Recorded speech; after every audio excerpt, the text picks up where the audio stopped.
Edición de jueves, edición de crossover con todo lo que ocurre en la NBA. Hoy una edición más que especial, porque tenemos un invitado súper especial también. No es el señor Fernando Torot, a quien le damos la bienvenida, junto con Martín Seitune, que les habla Leo Margo, Eliseo Luque en producción y redes sociales, más ustedes a través de playback.tv/Play, más ustedes también en el canal de YouTube que transmite las 24 horas. Hay programación todo el día relacionada con el básquetbol nuestro. Por suerte tenemos, y vuelve el paso de comedia largo. Hola Fer, hola doctor, ¿cómo les va? Bienvenidos amigos, qué suerte que estén acá. ¿Cómo están? Qué noche que tuvimos, Partido... No sé de qué estás hablando, sinceramente. No lo vio ¿Qué nadie. pasó? Podemos cerrar el programa y irnos. Ya está, se termina ahí. ¿Qué pasó? Qué partidazo. Nos regalaron los Pacers y los Knicks. ¿Alguno se fue a dormir o estaban los últimos 2 minutos de esto? Ya está, ya terminó. Yo lo que puedo decir, no me pasa. Lo que sí puedo admitir es que tenía preparado el tweet de ganan los Knicks y se ponen 1-0 en finales de conferencia. Ahí es cuando algún cabulero hincha de los Knicks va a decir, fuiste vos. Me pasó la varias gente necesita veces. echarle la culpa a alguien. Me pasó varias veces. Me pasó en el Game 1 de las finales de conferencia el año pasado. Claro. Me pasó, lo tenía preparado. Tenía el análisis de los Pacers armados ya, todo. Ayer lo compartí en redes sociales. Partido que se jugó un día como ayer, pero el año anterior. Exactamente. Los dos fueron el 21 de mayo. Tenía, de hecho, un día que estaba manejando, preparé de antemano el triunfo de los Knicks sobre Filadelfia. Ajá. Uno que hay una remontada con el triple, creo que es de Tyrese Maxey medio de mitad de cancha. Sí, señor. Pero bueno, es un tweet, no pasa nada. No se envió y listo. Sí, no que tuviste 3 horas editando video, por suerte no. En absoluto. Por suerte. Cosas que callan los que manejan redes sociales Sí, también, ¿no? Porque ahí pasa bastante. Seguro, sí, totalmente. Seguro. En esta jornada en donde Indiana levanta un partido impecable, impresionante también, y termina quedándose con la victoria de visitante, en este caso en el Madison Square Garden. Ya realmente no recuerdo cuántas de las cosas que analizamos en la previa y que pusimos sobre la mesa, creyendo que podían llegar a ocurrir, pasaron ayer. Será materia de este programa y de los próximos programas también. Pero quiero saludar ya y quiero darle la bienvenida porque está conectado desde hace un rato. Muy gentil una vez más con nosotros y sumándose a dialogar y analizar un poco todos estos playoffs y todo lo que está pasando en el mundo de NBA, al amigo Álvaro Martín, a quien ya lo saludamos y le damos bienvenida. Hola Álvaro, querido, ¿cómo estás? Muchas gracias por sumarte. ¿Cómo va eso? Buen día, Leo. Buen día, Fernando. Buen día, Tincho. Bueno, me dieron un contrato de 10 días. Marcelo no pudo venir. Me dijo, ponete el uniforme, venite y a ver qué pasa. Y es importante destacar mi debut, no debut en UQWeb porque he estado antes, pero mi debut en Playback. Así que estoy nervioso, muchachos, estoy nervioso. Muy bien. Bueno, no lo sabía. Pensé que ya habías estado en algún otro envío. No. Tal vez no por Playback.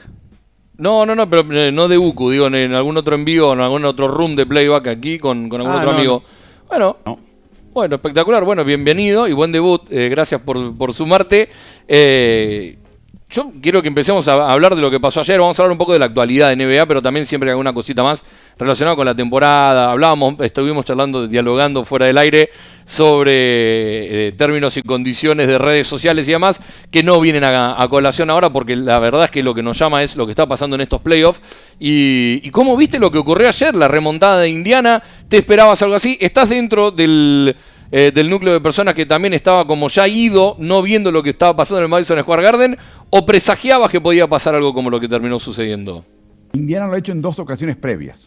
Una en la primera vuelta contra Milwaukee, creo que fue el 5º partido, la segunda en el segundo partido contra Cleveland. De rescatar la victoria de las mandíbulas de la derrota segura. Y Nueva York, lamentablemente, no es la primera vez que le pasa algo así. Que de repente en casa, es un mejor equipo fuera de casa que en casa. ¿Cuántos equipos hay de esa manera? Así que con Nueva York uno nunca sabe. Lo que sí es la concadenación de muchos eventos que favorecieron un equipo contra otro, o que un equipo le permitió al otro, para que llegaras a ese resultado. O sea, y no puede esperar el informe en los 2 minutos. Porque está viendo ahora la jugada donde empata el Haliburton con el disparo ese milagroso. Y ahí hubo o falta creo que fue de Mikal Bridges, o que no fue cobrada, hubiese sido una falta previa al tiro, o doble drible de parte de Haliburton. Claro. En un momento, tiene con ambas manos, hay un manotazo, se le zafa, pero no porque tocó el balón Bridges, y ahí es que toma el balón, retrocede y lanza el disparo, que a un pelito fue triple, que sentenciaba el partido. y terminó siendo una jugada dramática para forzar la prórroga. Esa es una. El disparo de Obi Toppin en la prórroga, eso fue falta, clarísima. Y de nuevo, situaciones donde el arbitraje también como que dejó jugar, como que no lo vio, y fueron cosas muy claras que no se cobraron. Y yo creo que hay que haber mucho cobro incorrecto y no cobro incorrecto. Así que con expectativa. No porque pienso que el partido mereció que lo ganase Nueva York, pero sencillamente porque fue ese tipo de partido que fue al límite. Algo que ni siquiera los árbitros, que han visto mucho, han visto en sus carreras. O sea, Zach Sarva se acuerda de ese partido hasta que se retire. Que no te quepe duda. Sí. Así que fue ese tipo de partido, algo que se ve una vez cada 10.000. Sumado también, perdón Fer, ya te dejo, sí. Habrá un montón de hinchas de los Knicks que también se van a acordar de Zach Sarva recordando ese partido, Álvaro. Y esa familia. No quieren hablar. Ni hablar. ¿Qué fue lo que más te sorprendió del partido de anoche? Yo sabía que en algún momento es como esa famosa frase de Jacob Riis que tiene el equipo de San Antonio en su vestidor, que si tú picas la piedra y no se rompe, tienes que seguir martillando porque no sabes cuándo va a ser el golpe que raja la piedra. El ritmo de juego, aunque sacamos la cuenta, Tincho y yo, fue a nivel numérico bajo, es engañoso por la cantidad de pases que hace Indiana y la manera que hace que en cada posesión estés soltando la bilis y sudando la gota gorda para poder marcar a todas las opciones que tienen ellos. Y yo creo que le pasó a factura al final. Y Nueva York, en un partido que estaba gano, está en el bolsillo, se le olvidó por un momento varias cosas, pero se olvidó algo muy importante, y es que la única manera que Indiana podía remontar esa desventaja era con el triple. Y no marcaron el triple. Ves claro. Gente de Nueva York metida dentro de la llave, metida dentro del semicírculo, y dijo, no muchachos, olvídate de eso. Porque aunque le des un desfile de dobles, no va, con el tiempo que resta, no da. Es a puro triple que te van a ganar. Y abandonaron esa parte de la marca. Parte del desenchufe, del desatino que tuvo ese equipo en Nueva York, entre varias cosas que uno puede señalar, pero para mí eso fue importante. Y luego, no siempre, pero esos disparos de Nesmith estaban explotando a Jalen Brunson. Así que eso le pasó factura a Nueva York también. No lo puedes esconder, y mucho menos en una situación como esa. Parece que el final también se lleva a todos los titulares, pero el partido tuvo otros 46 minutos en los que los Knicks hicieron las cosas muy bien. Hicieron bien, Indiana también tuvo lo suyo. ¿Qué te parecieron esos primeros 3 cuartos y casi 4 antes de la debacle, de la hecatombe o cualquier adjetivo que querramos ponerle? Bueno, inicialmente, por gran parte de ese tramo, me pareció que Nueva York estaba muy Jalen Brunson dependiente. De que él era el que tiraba, el que creaba situaciones, típicamente con tiro, no con pase. Luego, cuando de hecho empiezan ellos a levantar cabeza, es cuando se meten otros a anotar. Y se mete también Karl Anthony Towns, que es la otra parte de esta serie que anticipábamos que iba a ser algún tipo de factor, pero estamos empezando a entender el tipo de partido que te puede rendir Karl Anthony Towns en esta serie, en cada partido. O sea, es un gran jugador, es un jugador de vaivenes, que no sabe si el día siguiente te da lo que te dio ayer. Pero aquí tiene un duelo que le gusta. Y yo sé que Miles Turner puede en un momento causarle más problemas a él, pero en general, Karl Anthony Towns está en una situación muy, muy favorecedora en esta serie y la tiene que aprovechar. Así que me pareció que la sensación que tenía era, está bien, los está manteniendo en el juego Brunson, pero no es exactamente la ofensiva de los Knicks en su máximo esplendor, que es que todo el mundo se mete a jugar y a anotar. Al final, cuando ve la ficha, uno ve, sí, todo el mundo metió sus puntitos, pero fue al final, no fue en gran parte ese partido. Hoy hablaba con un entrenador por privado y lo charlábamos también con Ison y con el gallego Fabián Pérez. Nombre y apellido, nada de anonimato. No, María Sondó Patoco y Fabián Pérez son los únicos 2 nombres que puedo dar en este momento al aire. Hablábamos con ellos sobre esta cuestión de la intriga en la que se metió Thibodeau en el cierre, porque en New York estaba jugando bien, defensivamente estaba muy muy bien, y en ataque fluía también todo, sin Brunson, sí. Sobre todo con Brunson en el banco con 5 faltas. Cuando él vuelve, que es inevitable no pensar que está bien el cambio, porque es Brunson, pero cuando vuelve o cuando va al campo de juego, Indiana decide atacarlo, como probablemente también lo ha atacado durante el resto del partido, pero queda muy sobredimensionada esta decisión, porque tenía 5 fulls y sobre todo porque en ataque lo fueron a doblar y fue que me lo gane el resto. Sí. Lo llevaron a tomar algunas decisiones al borde de una pérdida que los compañeros lo salvaron. Después hay puntos muy buenos también de Branson, pero me parece que el cierre del último cuarto no estuvo a la altura de lo que se esperaba de Branson y sobre todo desde defensa. Y si nos ponemos a pensar, Álvaro, es difícil no darle la derecha a Thibodeau mandándolo a la cancha al jugador clutch de la temporada. ¿Cómo lo vas a dejar sentado? El problema es el siguiente, cuando empiezan allá a plantear lo que llaman un prevent defense, una defensiva donde siquiera puede acceder al balón, te negamos el acceso al balón, y dedican personal de esa manera. El problema que tienen los Knicks es que cuando finalmente se dan cuenta de eso, en cada jugada, o sea, hay un patrón que se establece, ya te tiene que decir eso algo, Claro. pero inclusive en cada jugada, cuando por fin alguien más emerge, tienes 3 segundos para el tiro. O sea, toman demasiados segundos de los 24 en ser un poquito testarudos, insistir y ver si se puede zafar y se puede colar Bronson y crear situaciones. Y en un momento dices, no, esto no funciona. Es como Luka Doncic, que llegaba a la media cancha y le caían 3 encima y se da cuenta, hoy no puedo. Y cuando tenía a Bronson, curiosamente al lado, resolvieron contra Utah. Entonces, Nueva York tiene esa persona, es Mikal Bridges, que se está convirtiendo en realidad en el armador reserva de este equipo, el que inicia pick and rolls cuando no está Bronson en cancha y cuando está asediado. Pero tienes que hacer llegar el balón temprano. O sea, no se lo des con 7 segundos. Ya no hay tiempo para traer una cortina y crear algo que sea un tiro lógico y en ritmo. Eso se perdió. Así que ese es parte del problema de Bronson, que domina el balón, te resuelve un montón de situaciones, te mantiene en la pelea, te mete un triple, te mete un doble, te mantiene en el marcador, pero hay un momento que en situaciones como esta, el timing de la opción B no llega a tiempo para Nueva York. Y eso siempre le pasa factura. ¿Y por dónde crees que podría llegar a ajustar Indiana en caso de que Nueva York justamente haga este movimiento, ¿no? Porque algo que se notó en todos los países también es, le costó en algunos detalles defensivos, sobre todo en la primera mitad, y para mantener el partido más parejo y no tener que correr de atrás como le pasó en los otros partidos como mencionados anteriormente. Fernando, la gran diferencia que tiene que resolver Indiana son los rebotes. Claro. Y eso es más fácil para mí decirlo que resolverlo. Sobre todo cuando tienes a Karl Anthony Towns y a Mitchell Robinson juntos en cancha. Yo creo que son las posesiones adicionales para un equipo que no es eficiente ofensivamente como es Nueva York, como ellos.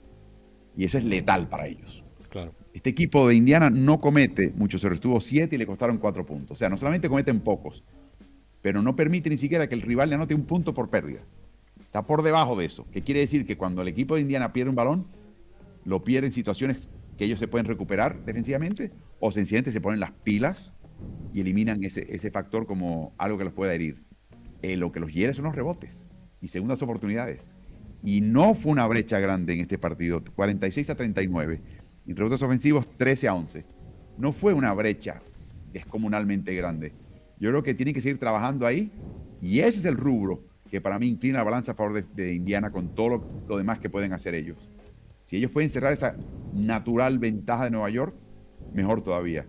Pero en cuanto a esto que te digo, están tan acostumbrados a intercambiar marcas, a ser polivalentes, a marcar al que sea. El único equipo que lo hace más que ellos y mejor que ellos es Oklahoma City Thunder, con Caruso marcando pivots.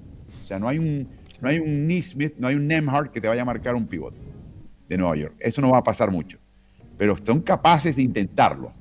Y yo creo que ahí está el detalle, Indiana. Reduce el margen de ventaja de Nueva York natural de rebotes y te puedes ganar los 4 partidos en serie, si quisieras.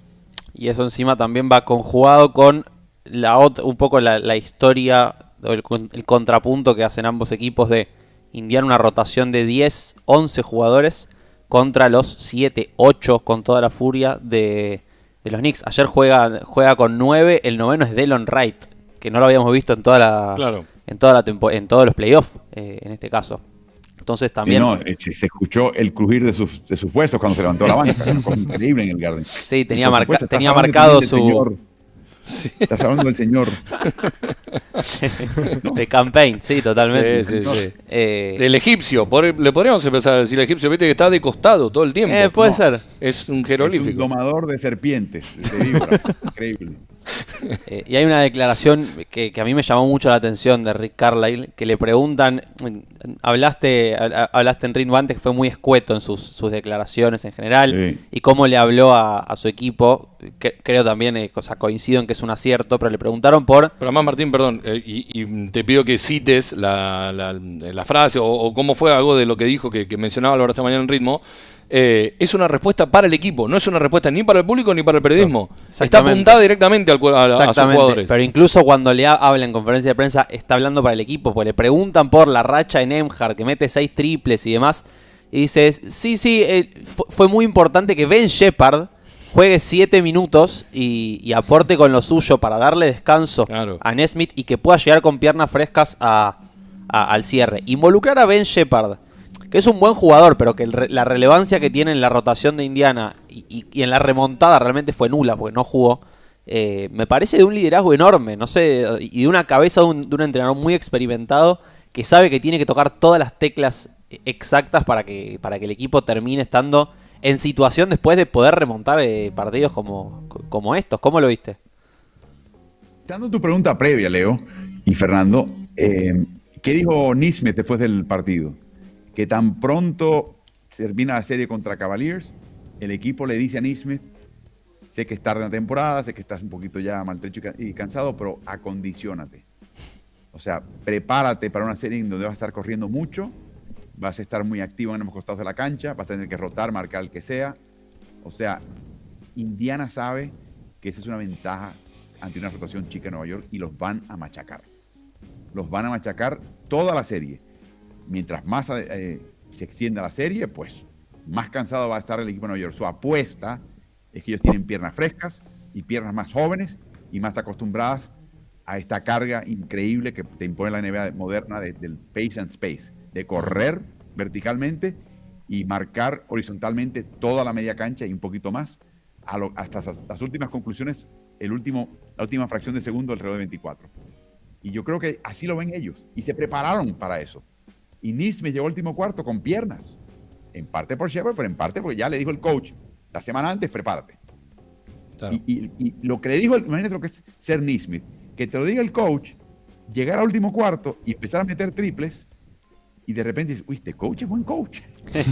Me dice que me vista de verde, me he visto de verde, porque el tipo sabe. Sí. Ahora, hay una peculiaridad de los tiros de Nismet, no sé si lo han visto, donde cuando tiene tiempo, él hace un par de pasitos con el pie derecho. Como un repiqueteo. A veces está apurado, pero cuando lo hace, es prácticamente garantía que va a meter el triple. Es una cosa increíble. Sí. O sea, él hace un par de pasitos, levanta el pie, pap, y la última ya lo sienta, y cuando ya tiene el pie donde él quiere que esté, 100%. Eso va para adentro, seguro. Y es uno de los 3. Indiana tiene 3 de los 5 mejores tripleros en cuanto a porcentaje con volumen en estos playoffs. Y Nueva York lo sabía. Y sabía que la única manera que Indiana le ganaba este partido era a base de triple. Y no marcaron la línea de 3 puntos. ¿Qué quieres que te diga? Claro. Digamos que la lectura parecía tan simple, la ejecución no era tan simple de parte del plan, ¿no? Exacto. Y también hablábamos esta mañana de un evento que a mí me tocó, que jamás se me olvida, es otro deporte. Quizás tengan que explicar un poquito más porque es el béisbol. Pero una ventaja de 12 carreras, o sea, 12 anotaciones en el béisbol es prohibitiva. Es apaga y vamos. Esto se acabó.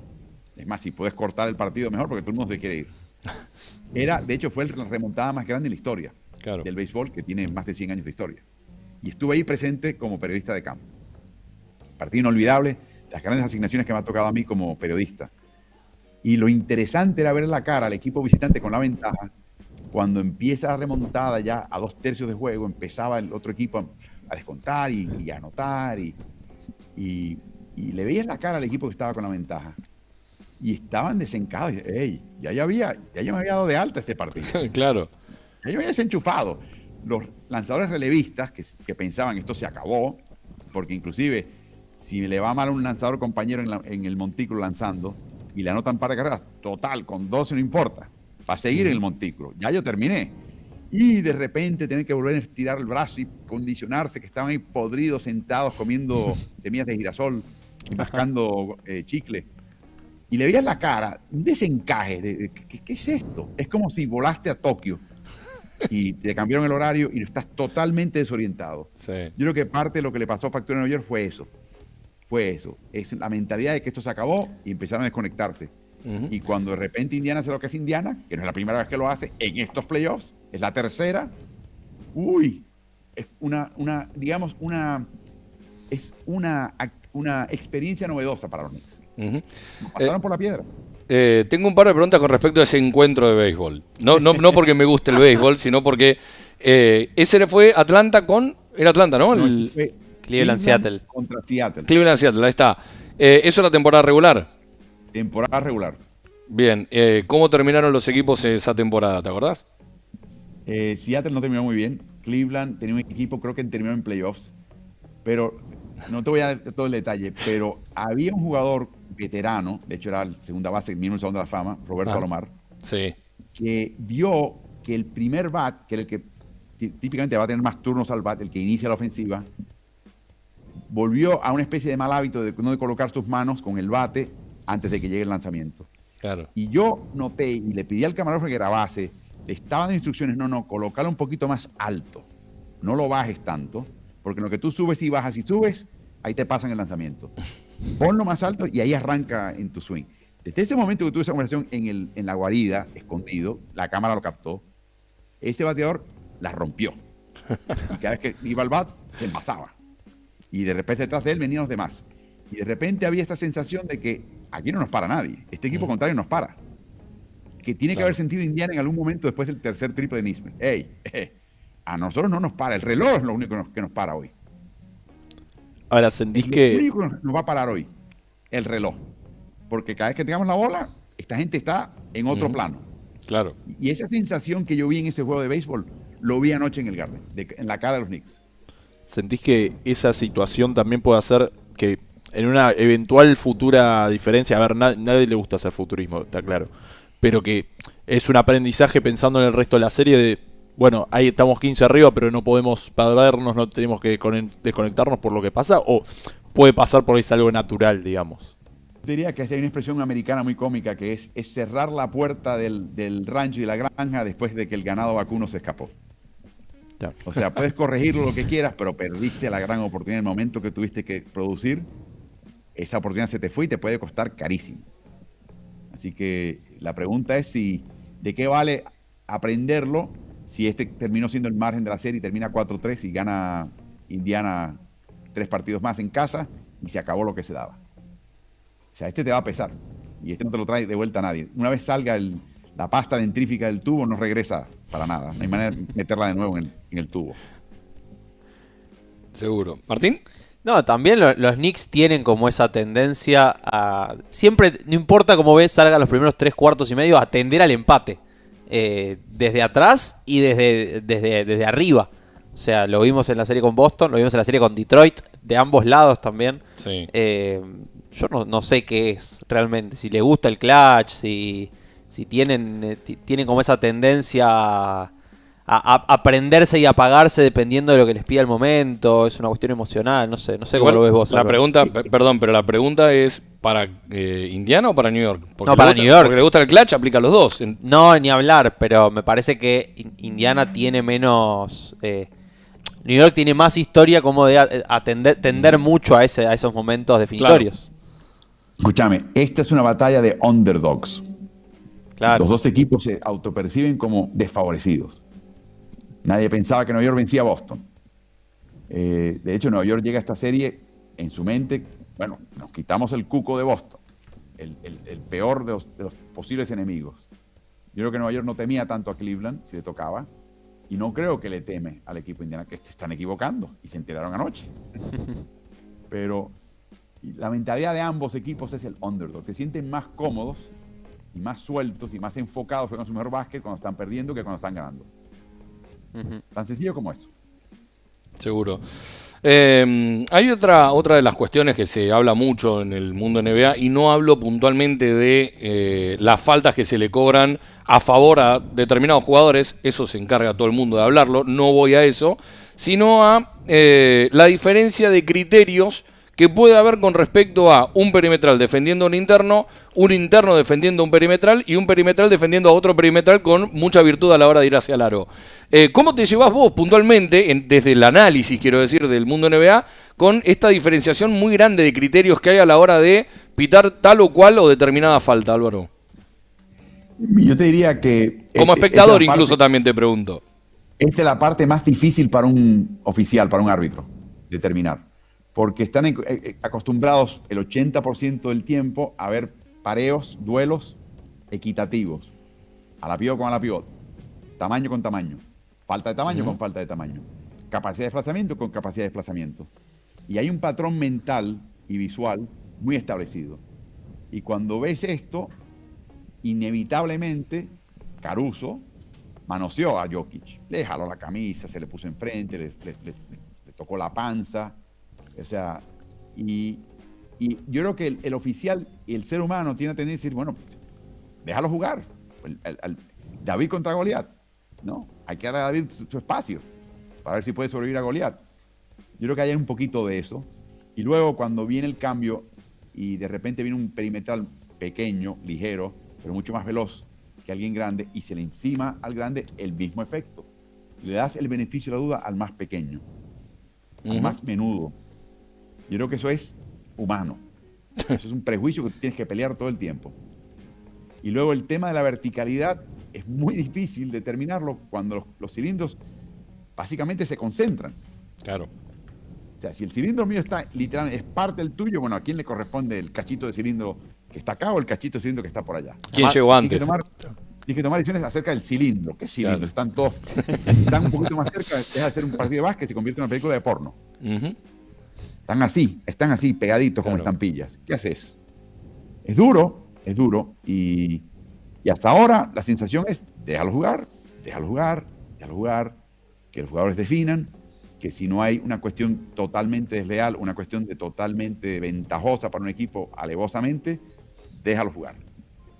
Inclusive, estamos viendo, lo hemos visto siempre, pero en estos anoche inclusive, situaciones de contacto que tú y yo decimos, esto es falta, obvio, pero el árbitro esperó hasta el efecto de la jugada para cobrar. O sea, el silbato tardío. ¿Y qué tiene que ver el desenlace de la jugada? Claro. Pero es así. Y lo que están tratando de hacer es que no salga Bronson con 6 faltas. Y que no salga... Jaden McDaniels. McDaniels. Claro. O sea, esencialmente es eso. Esa jugada de golpe que está debajo del aro ofensivamente, en la mano, en el brazo, el balón sale del jugador que está en ataque, en ofensiva, y lo que hacen es, no cobran la falta, pero devuelven el balón al equipo que fue agredido. Precisamente para evitar colocar una falta más. Y lo que implica esa falta, que más adelante es la bonificación, pausa, tiro libre, etc. Y el problema es que te abres, una vez tú haces esas excepciones, te abres a todo tipo de interpretación. Claro. Es un poco lo que se vio en la jugada de Michael Bridges, puede ser con Obi Toppin. En la del final. Ahí hubo falta clarísima. Pero durísima, francamente. Sí. Raro. Se le pegó un cocotazo y le dolió a Obi Toppin. Le dolió más a los Knicks el resultado de la jugada. Y no hubiera... Yo creo que la canasta definió el partido. El tiro libre hubiera básicamente quizás sellado la situación. Pero, de nuevo, ¿por qué no vas a cobrar eso? Yo creo que si tú cobras eso constantemente, el jugador de NBA se adapta a eso. Se adapta. Lo que no quiere pensar, espérate, últimos 2 minutos o solamente cuando hay diferencia de 3 puntos. O sea, no puede estar pensando de esa manera. El jugador le va a costar mucho trabajo. Y le va a costar trabajo al oficial. Así que, de nuevo, es un tema... La idea de déjalo jugar, a mí no me gusta. O sea, tú estás ahí para cumplir un reglamento. Está escrito en blanco y negro. Cumplilo. Y que el jugador se adapte. Y si un día sale por 6 faltas, que se cuide para el próximo. Problema suyo, no tuyo. No tuyo, pero bueno.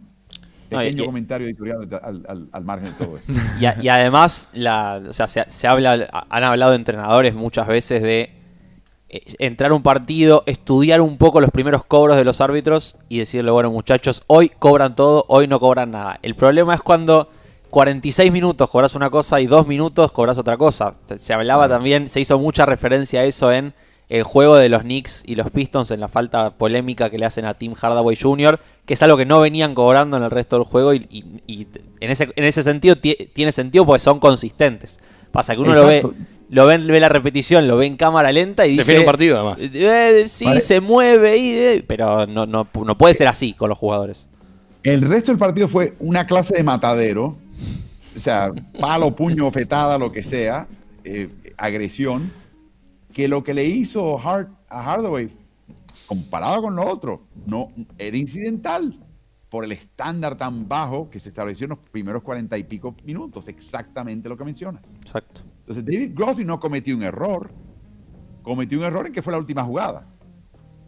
Pero él vio una jugada que dijo, bueno, comparado con lo que no se ha cobrado aquí hoy, aquí no pasó nada. Pero obviamente el tirador fue impactado por el golpe. Así que no hay duda, hay que cobrar. Pero si hubieses hecho eso antes, no llegabas a ese punto. Entonces yo inmediatamente dije, bueno, le van a obligar a Guthrie a caer sobre su espada y decir, cometí un error. Porque si la liga no lo hace, entonces va a tener que admitir este doble stand, doble vara, Claro. de cobras así de una manera, cosas así en otra, el último tiro vale más que cualquier otro tiro en el partido, que no es cierto. Y entonces inmediatamente dentro de una hora salió Guthrie, no, cometí un error.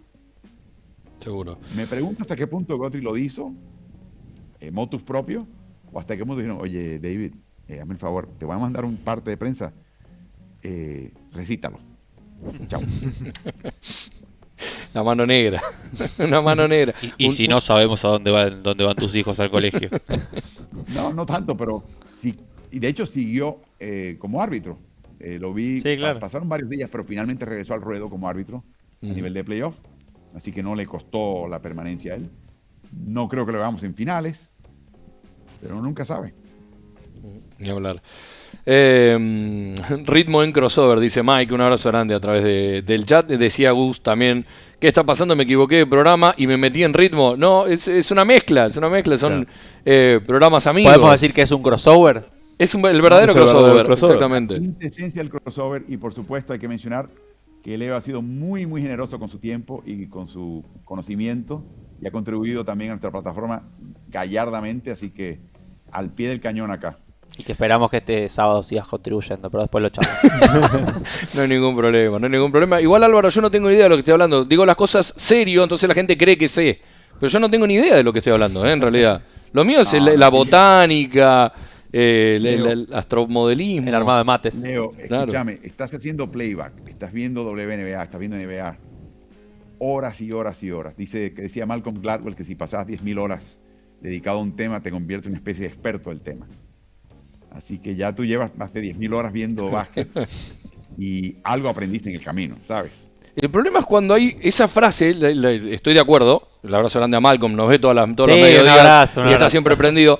Estoy muy de acuerdo. El problema es cómo te llevas con la gente que parece que ve un montón de básquetbol y parece que en realidad lo vio sentada de espaldas al televisor y opina como si supiera. No por nosotros, yo no me jacto de nada, que queden claro, es un chiste.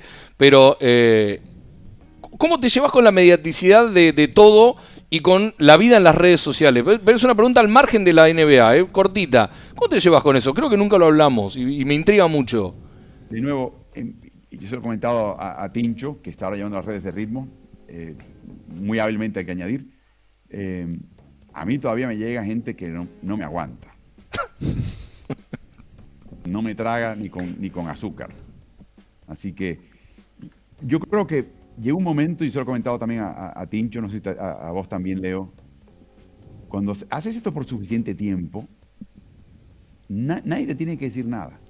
Tu peor crítico sos vos mismo. Claro.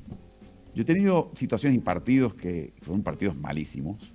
De hecho, un partido este año que fue New York Knicks contra Washington Wizards. Así en enero. Ese momento así un poquito fúnebre de la temporada. Y fue un partido feo. Sí. O sea, Washington, lo único que tuve interés es que Washington sacaba a los veteranos, los colocaba en la banca y sacamos el dato que ese quinteto de veteranos, todos reservas de Washington, habían jugado suficientes minutos para ser el quinteto más potente de toda la NBA. Y en Washington, como estaban tanqueando, lo sacaban de la banca. Una cosa increíble. Ver a Valanciunas, Kispert, Malcolm Brogdon, Todo un grupo de veteranos saliendo a la banca y jugando muy bien y reparando los desmadres que habían dejado los jóvenes en los primeros 5 minutos de juego como titulares. Y ese juego estuvo malísimo, una paliza de Nueva York, pero había que mantener el interés y seguir explicando y hurgando y Alexar cómo le va, y así poco a poco, y Villavali cómo le está yendo, y qué está haciendo los Knicks. Están en piloto automático, curiosamente, les pasa un poquito contra Indiana, y uno sale y dice, bueno, ese partido no lo vio mucha gente, ¿no? Y el que lo vio es igualmente enfermo que yo. O sea, que está en la misma ala de mi hospital. Pero yo creo que tienes que pensar un poquito. La verdad, reviví un muerto ese día. Ese día revivimos, entre Omar Quintero y yo, ese partido estaba muerto, temprano. Y mantuvimos en la conversación el germen de interés de fíjate en esto, ¿qué te parece? Mira esto, mira, todo eso. Hay otros partidos que no tienes ni que narrar. Mencionar apellidos. Curry, Draymond Green, ¿no? Klay Thompson, y ya. Tiene 10 puntos, tiene 20 puntos, tiene 25 puntos. Y ya. Cállate la boca. Mientras menos hables, mejor. Sé puntual y salte. Salite del medio. Entonces yo creo que cuando llevas tiempo, el que verdaderamente sabe cómo le fue bien, cómo te fue bien o mal, sos vos. Hay partidos que la gente me dice, tremendo partido, tremenda relato, y tú sabes por dentro diciendo, me pasó esto en el primer cuarto y no me va a pasar más. Tengo que preparar esto porque me sorprendió y no estaba listo, y de haberlo tenido preparado, hubiera lanzado en ese momento, hubiera sido tremendo, y no estuve preparado. O sea, el que mejor sabe lo que le faltó a tu transmisión, sos vos. Y al otro lado de la moneda, cuando la gente piensa que te va mal, hay días que tú dices, uy, esta fue una de las mejores transmisiones, porque tuve que revivir a San Lázaro y que se me murió. Y lo tengo que sacar de la cueva, vivo. Sí. Y yo creo que ahí está el detalle. Llega un momento que el comentario externo lo aprecio, en el sentido de que lo respeto, la opinión de alguien, porque finalmente es tu audiencia. Claro. Pero llega un momento que no, tú sabes dónde te quedaste a deber, y tú sabes cuando hiciste un esfuerzo tremendo que a veces mucha gente no percibe y no capta. Lo que te quería preguntar, Álvaro, es, más allá que obviamente al tener una continuidad más o menos vos vas sabiendo temas, ¿cuánto te demora o cuánto tiempo te tomás para preparar un partido cuando te toca narrar, comentar? ¿Alguna vez O es sea, una ¿alguna vez pregunta. parás ¿Alguna de vez prepararlo? Pues esa también puede ser una opción. En una época en que le hicimos una entrevista a Álvaro en Bien de Ojo, en nuestro programa de radio en Bahía Blanca, me dijo que preparaba, y voy a hacer la seña con la mano, porque en ese momento era radio nada más, pero uno se imaginó una pila así de papeles, Fer, que lo cuente él. Bueno, Tincho te puede decir exactamente en las emisiones diarias de nuestro streaming de Playoffs al Día en Ritmo, y vos has estado, Leo, ¿cuándo te llegan las últimas gráficas, Tincho? 3 de la mañana, ponele. Sí, para él son las 2. Está bien, esa se la doy. Es bueno. una hora antes. No, pero es trasnoche. Trasnoche. Es trasnoche, función trasnoche, claramente. Sí, se termina de armar Totalmente. tempranito ese día. Yo creo que, de hecho, los playoffs se simplifican porque hay 16 equipos, no hay 30. Y aquí viene la otra parte que contesta tu pregunta previa también, Leo. La dificultad que hoy existe para personas como vos, como nosotros, como relatores, etcétera, etcétera, es que llega Indiana y Nueva York, y hay un núcleo importante de tu audiencia que no se va a perder el partido, que va a estar contigo 2 horas y media, o un partido de Boston en camino al Garden, que sabes que están ahí y se pasan todo el día consumiendo material de Boston. Sí. Y van para allá un poquito escépticos. Leo, decime algo que no me has dicho ya. Decime algo que no sepa. Pues ya yo lo sé todo, de mi equipo. Entonces, el reto ahora es que el núcleo, la audiencia comprometida para ver todo el partido, que es la parte importante tuya, es súper conocedora. Eso no era así hace 5 años. Eso no era así hace 3 años. Yo creo que cada año se pone peor. La vara está mucho más alta. Entonces, sobre todo de los 2 equipos que se están enfrentando. El que sigue a Pacers, el que sigue a Knicks, por ejemplo, el que sigue a Celtics. Y de repente, complacer a ese grupo, que es importante, porque es el que está ahí puro y duro y no falla una vez, es cada vez más exigente y más difícil. No sé si lo ves vos, en tu caso con los Celtics en el camino al Garden. ¿Cómo lo ves? En ese Todo el sentido? tiempo, sí, todo el tiempo. Nos pasa que incluso Peor. también es como tener una producción escribiéndote y tirándote información todo el tiempo sobre cosas que por ahí uno o no quiere charlar o no se preparó lo suficiente y que tenés que opinar. Yo trato, igual en ese sentido, a mí me gusta, y lo hemos hablado mucho con Martín y con Fer, ni hablar con mis compañeros de camino, con Andrés y con Jonah, esto de uno trata de manejar a la audiencia, no manejar para que opinen lo mismo que uno, sino lo de... en el buen sentido. Vamos a hablar de lo que yo estoy preparado, lo que traje hoy para seguir de lleno lo que está ocurriendo. Y a mí no me gusta opinar de todas las cosas. Y muchas veces nos preguntan esto de, ¿qué opinás de...? Y la verdad que yo no sé realmente si estoy capacitado para opinar de tal o cual tema, más que con la misma visión que puede tener una persona del otro lado que no trabaja de esto. Nada más capaz las preguntas son sobre las elecciones concejales. O sea, Claro. No, ni hablar. ¿Qué voz autorizada? Así como muchas veces muchos protagonistas Sí. les preguntan sobre algo que no está relacionado con su tema de especialidad y dicen, no sé por qué me preguntas a mí, es un poco lo Sí. mismo. Sobre todo cuando uno es cultor uno no puede opinar de todos los temas. Como, Cuando no dormís, quizás puedas contestar un porcentaje un poquito más alto de ese tipo de preguntas. Pero es como una manguera llena de información. Metes Sí. la boca, te huele los labios. sí, totalmente. Totalmente. No se puede.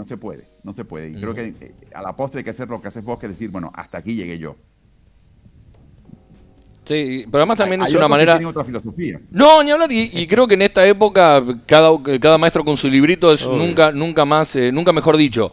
Pero también es medio extraño escuchar a alguien decir, che, yo de esto no sé, no voy a opinar. También es extraño, y a mí me gusta ser extraño en ese O sentido. sé y no quiero opinar, también es válido. También es válido.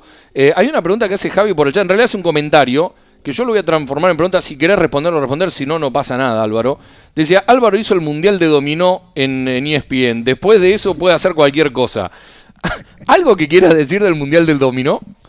Sí, fue el día de mi cumpleaños. ¿Cómo que fue el día de tu cumpleaños? No, sí, fue el día de mi cumpleaños. O sea, era la noche del día antes de mi cumpleaños, a la medianoche de mi cumpleaños. Y te lo menciono porque fue un duelo tremendo entre dos parejas muy curtidas, una pareja mexicana y una pareja jamaiquina. Eran tipos que sabían lo que estaban haciendo y sobre todo tipos que hacían todo tipo de maña para comunicarse ilegalmente y señalarle al contrario lo que tenían en su mano, o sea, en su colección de fichas. Por ejemplo, el mexicano tomaba la ficha de una manera y la manera que él sostenía la ficha, literalmente, si ponía 2 dedos, si ponía 3 dedos, le enviaba una señal al rival. El problema es que los jamaiquinos conocían las mañas de los mexicanos y los mexicanos de los jamaiquinos. Y se pasaron todo ese match final que fue larguísimo, peleándose y acusándose. ¡Ey! Están haciendo trampa. Y la cosa se puso fea. Habían 2 mini gradas, era en el Hilton de Las Vegas. Habían 2 mini gradas y aquello se extendía y pasaba el tiempo. Y decía, ¿y esto cuándo se acaba? ¿No? Y pasaba la medianoche, ya era mi cumpleaños técnicamente.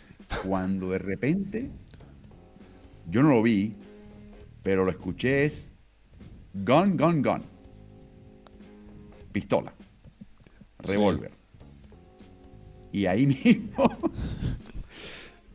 el que estaba al lado mío, el analista, tumbó la mesa con todo el equipo de transmisión y al suelo todo el mundo. No. Y yo pensando, con el futuro brillante que depara mi vida, perder mi vida en un torneo dominó en Las Vegas. ¿Para qué y por qué? El día de tu cumpleaños. El día de tu mi cumpleaños. Lo vi a medianoche y aquí me entra el balazo y terminó mi vida. En aras del campeonato mundial de dominó en Las Vegas, Nevada. No puede ser. Es espectacular la ¿Vale la pena anécdota. esto o no? No, sí, recontra vale la pena, parafraseando a Fabián Pérez. La producción rápida de Reflejo ya hemos mutado, ahora es el mundo del dominó con Álvaro Martín, como tenemos aquí en el Zócalo, en el Graph. Yo no lo puedo creer. Ahora, ¿cómo te preparaste? Perdón, yo sé que esto es un programa de básquetbol, pero ¿cómo te preparaste vale la pena para el Mundial profundizar. de Dominó? Vale la pena. El dominó es un juego forense. Es como, perdón, la morbosidad de volver al tema. Es cuando ves un cadáver muerto. Hay un orificio de bala. ¿Cómo llegó la cosa ahí? Entonces, tienes que estar constantemente, no sabes, de hecho, perdóname, tú eres el único que tiene 4 cámaras y puede ver la mano de cada cual, las opciones que tiene cada cual. Claro. Entonces tú tienes que inmediatamente hacer una nota de qué ficha le tocó a cuál, ¿no? Y luego ver qué opción puso en la mesa. Si juega para el compañero o para él, o si juega para bloquear a los rivales. Y tú tienes la sospecha de eso, tú no estás seguro. Estás empezando a tantear. Es como un juego de ajedrez. Al principio dice, bueno, movió esto a este lugar, puede ir por 7 veredas. Entonces, poco a poco, al avanzar el juego, esas 7 veredas se convierten en una, esencialmente.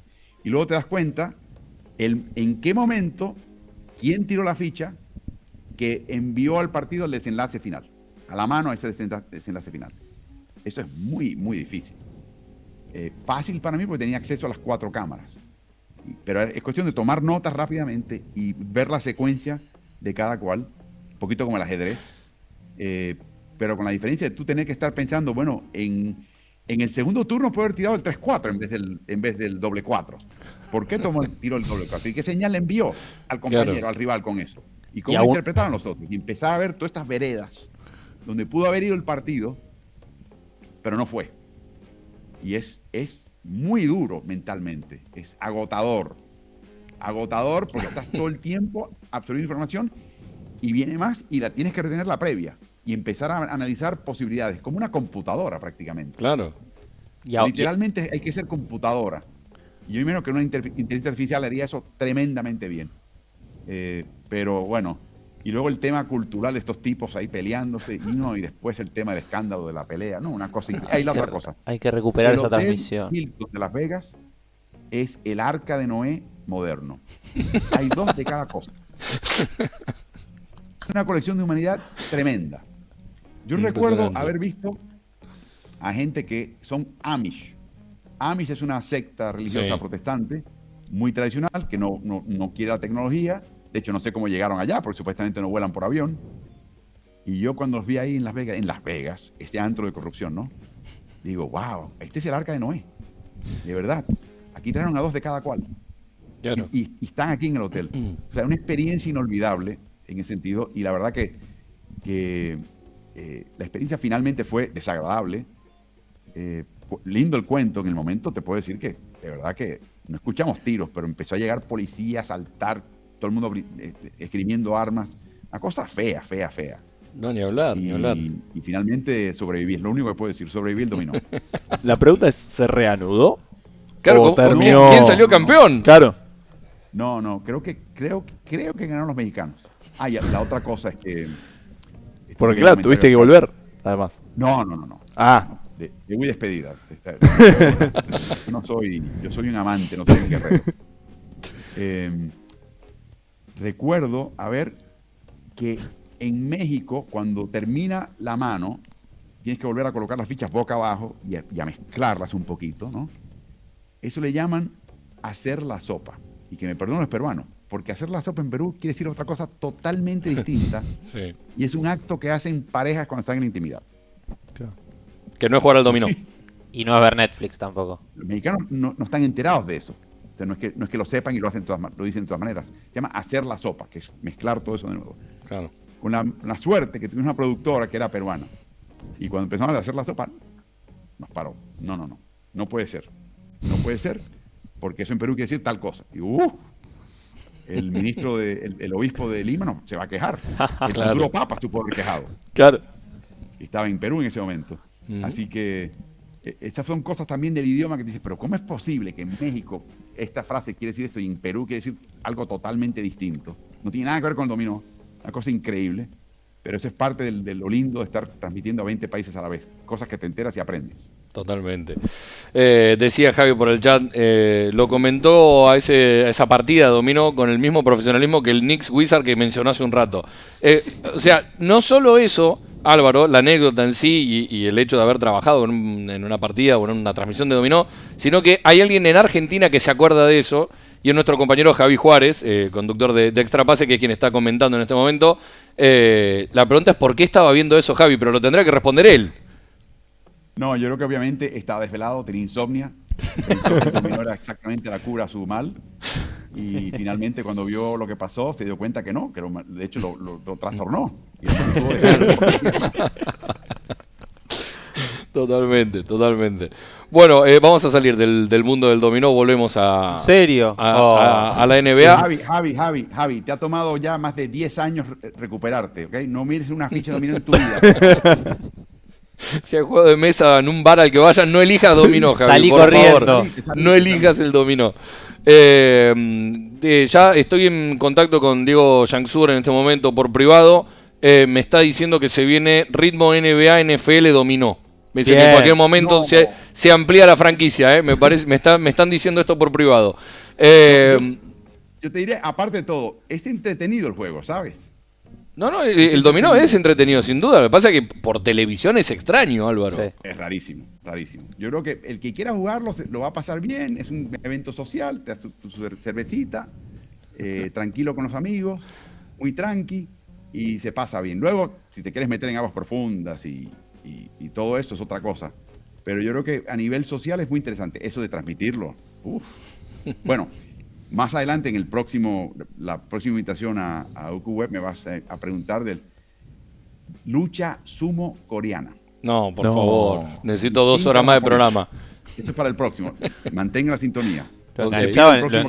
te enganchaban en todas, Álvaro. Era cualquier esperpento llegar. Álvaro, encárgate de esto, por favor. Sensacional. Bueno, vamos llegando al final del programa. En 5 minutos charlaremos cortito sobre la previa del segundo punto entre Oklahoma City Thunder. Yo sé que hay gente en este momento enojada porque quiere saber sobre la lucha surcoreana entre amigos y De demás. hecho, va bajando La gente se está bajando yendo. los viewers ahora que ven que vamos a hablar de básquet. Se van.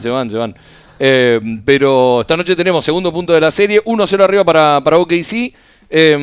Álvaro, ¿qué juego esperás? ¿Esperás seguir viendo esta versión de Oklahoma City Thunder? La versión cardumen de Pirañas. ¿Cómo crees que va a responder Minnesota? Tiene que imponer estatura y rebote. Son sus ventajas claras en esta serie. Y no tuvo la posibilidad de hacerlo con 2 faltas tempranas de Gobert y con un Naz Reid que no se bajó del avión. O sea, él mismo lo admitió. Dice, no, me veía en el partido y me había perdido. No podía salir de esta bruma que me arropó en ese partido. Y obviamente él va a venir con otra actitud distinta. Y luego el cuidado del balón. O sea, Minnesota es un equipo que se pasa mucho el balón. Pero esa tendencia que tienen de picar el balón y acercarse al aro, para que, por ejemplo, Anthony Edwards, estás jugando para Oklahoma City. Le estás facilitando el trabajo a ellos. El que uno te pare y el otro llegue por de espalda y te zafe el balón. Haciendo comparativa con otro deporte, en fútbol americano, el corredor lo afianza muy bien en su brazo. Llega el primer jugador defensivo y se amarra y la agarra por la cintura y estorba los pies para derribarlo. Pero llega un segundo que su función estricta es meter la mano y tratar de zafar la bola. O sea, juega como fútbol americano Oklahoma City. El primero te para físicamente, el segundo viene a jalarte el balón y a tocar el balón constantemente. Y eso está jugando para ellos. O sea, desiste de hacer ese tipo de juego. Entonces, la otra cosa es cuando vienen los juegos de pase, la otra cosa que hace Oklahoma City, porque viven de eso, porque ganar depende de eso, porque su ejecutoria de media cancha no es especialmente buena, es extenderte prácticamente a la media cancha, es meterte en las líneas de pase. Bueno, si hacen eso y anticipas que van a hacer eso, porque no vas a penetrar con el drible tanto, pues hay puertas traseras, hay cortes al aro. No están doble marcando mucho los de Oklahoma City, solamente al que penetra con el balón. Claro. Aprovecha ese tipo de cosas e impon tu ventaja de rebotes, segundas oportunidades y tu físico. Es un equipo bajo en estatura y un equipo que tiene problemas, inclusive defendiendo el aro cuando no está Holmgren. Aprovechalo. Fácil para mí decirlo, difícil para ellos ejecutarlo, pero para ahí creo que empieza la consigna. Y por último, ¿cómo lidias con Shai Gilgeous-Alexander? Si tú, Leo, y yo, Fernando y Tincho, desciframos cómo, nos pagan un montón de dinero, ¿sabes? O sea, Sí. te das cuenta que es muy difícil. Y lo que hablamos esta mañana es es inevitable que en algún momento Minnesota, que no es muy zonero, tenga que colocar una zona. Y tenga que tener la actitud de Oklahoma City, que es pie en la llave y sale al tirador. Y cierra el tirador. Quizás sea esa la fórmula. Así que para mí esas son los dos órdenes. Porque jugaron small ball al final. Estábamos hablando esta mañana. Metieron a Kenrich Williams, que no jugaba en 5 semanas. Y no tenían pivot clásico. Saltearon a Jalen Williams, el pivot reserva. Sacaron a Hartenstein, sacaron a Holmgren. Le correspondía a Jalen. No, vamos a sacar a Kenrich, que no ha jugado mucho tiempo. Y le metió 2 triples a Minnesota. Y fue su mejor parcial también, con Isaiah Joe también en cancha, que no había jugado mucho en la serie anterior con Denver. 8 rebotes para Isaiah Joe. Si yo soy Minnesota, me come las entrañas que un tipo tan bajito me agarre 8 rebotes. No puede pasar más en esta serie. Ahí totalmente empieza el establecer tu jerarquía y colocar tu mella en la serie. Los rebotes, obvio. Y el hecho de que este equipo no es triplero, que de vez en cuando te va a tener un partido muy bueno de triples, está bien. Generalmente los números te dicen que este equipo no es triplero. Pues ¿sabes qué? Métete en la llave. Claro. Y en esa línea también, me parece que todas las claves de Minnesota tienen un nombre al que lo interpelan, que es Julius Randle. Las pérdidas, los rebotes, el juego en la pintura, la defensa también de jugadores importantes. Creo que es el jugador de la serie. O sea, fue muy destacado en primera ronda y en semis de conferencia. Bueno, tiene que mantener ese nivel si le quieren ganar al mejor equipo del oeste hoy por hoy. Pero Tincho, ¿qué hizo Jokic al principio de la serie contra Oklahoma City? Se metía en la llave, llegaban las pirañas y terminaba muy mal la cosa. ¿Qué empezó a hacer poco a poco? Se salía, porque te sobreextienden. Cuando te sobreextienden más allá de la zona pintada y casi en la línea de 3 puntos o más allá de ella, hay puertas traseras. Claro. Hay cortes ahora que están ahí facilitos. Es la mejor manera de penetrar, porque están todos los Thunders afuera, extendidos y asediándote. Bueno, un pase picadito al que corta es una bandeja prácticamente. Yo anticipo ver más de eso en esta serie si no cambia Daniel de parecer y si mantiene el tipo de defensiva que hasta ahora los lleva a este punto, porque de nuevo necesitan cortar balones para ganar. La ofensiva media cancha de este equipo es pobre si le quitas los contragolpes. Y para eso tiene que jugar Chris Finch, para eso le pagan tanto dinero a Chris y a Pablito. Y la clave para el Thunder, para vos, pasa por también mejorar también un poco más el tema del triple, porque más allá de eso, no termina de ser quizá un equipo tan efectivo desde 3 puntos. No, pero son capaces de vez en cuando, pero están todos en este momento coincidiendo en un bache de triples. Dort, Shai Gilgeous-Alexander y Jay Williams. Los 3 están en un bache. De hecho, son 3 de los 5 peores tripleros que hay en todos los playoffs con volumen. Y para su estándar normal, que no es muy alto, están en un bache los 3 al mismo tiempo. Bueno, juégatelas. Juégatelas. Sin dudas. Álvaro, gracias por este ratazo aquí en el programa. Dejábamos ahí por el chat, yo me imagino que igual ya lo vieron todos, sí, pero por la duda lo compartimos, el link del programa que hicieron esta mañana. No, y aprovecho también para dejar el chivo de se pueden ganar una camiseta de, claro, de Larry Bird. Lo habías contado ayer. De Karim Abdul-Jabbar, de Lillard o de Drazen Petrovic, están las 4 divinas. Entran a ese link, comentan #RitmoNBAStore y ya están participando. Es exclusivo para Argentina, eso es lo que hay que aclarar. Y bueno, nada, si son argentinos, viven en Argentina o tienen una dirección argentina a la que mandar una camiseta, pueden hacerlo. Entran a ese link, comentan con el #RitmoNBAStore y ya están participando en un sorteo que se hace mañana temprano y lo vamos a anunciar al principio del playoffs, al día número 34 que ya venimos haciendo. Bien, espectacular. Yo no lo vi completo. Álvaro, Martín sabe que yo lo veo a la tarde, porque a la mañana se me complica, pero hoy estuvimos un rato siguiéndolo con los coaches, con Julio Lamas y con Carlos Morales. Mitad y mitad, o sea, separados, pero 2 en el NBA Story y 2 por el mundo. Salió un programón por lo que pude ver y por la repercusión que estuve leyendo también, dando vueltas en algún corte que tuvimos. Ojalá que lo repitan, ojalá que lo sigan haciendo, porque la verdad salió espectacular, Álvaro. Y yo voy a cabildear al NBA Store para que te incluyan a vos y tu programa allá también. Y ya hay que empezar a trabajar en eso, el tiempo que requiera. Pero siempre se planta la bandera en el Everest, querido. Totalmente. Y si no, será directamente, no en el NBA Store, pero lo haremos en las finales, con presencia de 3 de los integrantes de Crossover. Así que, Álvaro, Gracias de corazón por este ratazo. Bueno, y estaremos pendientes, obvio, de todo lo que ocurre en Ritmo NBA. Fernando, estamos a diario cuando quieras. Sí.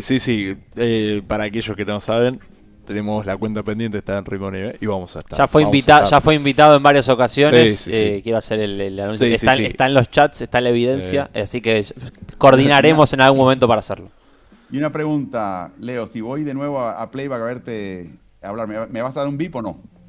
Sí, claro, obviamente. Te espero esta noche. Esta noche estaremos con el encuentro de OKC y Minnesota, así que tenés el de... Es más, te lo dejamos asignado ahora de antemano. Solo porque sos vos, ¿eh? Ok. Gracias, Álvaro. Un abrazo enorme y bueno, seguimos en contacto. Un gusto, gracias. Gusto, ¿no? Bueno, nos vamos, amigos. Será hasta bueno, mañana no, hasta el lunes, porque mañana tenemos doble transmisión de Euroliga. Se empieza a jugar la Final Four allí en Dubái y Javi Juárez con Silvio Santander y Facundo Petracci de invitados aquí en el estudio. Una transmisión maratónica con los dos partidos. Si quieren ver los encuentros, lo único que tienen que hacer es crearse una cuenta, clicar en el botón que dice Join aquí en playback.tv/Play y pedir un VIP por el chat. Nosotros volveremos el lunes. Amigos, cerramos así la semana. Buen fin de semana, largo de crossover. Largo de crossover, claramente, y obviamente estaremos siguiendo en @crossover, XNBA, crossover por NBA, tanto en X como en Instagram, todo lo que ocurre con estos playoffs. Será hasta la semana que viene. Chau, gracias por habernos acompañado. Así se cierra una nueva semana de crossover por Uplay.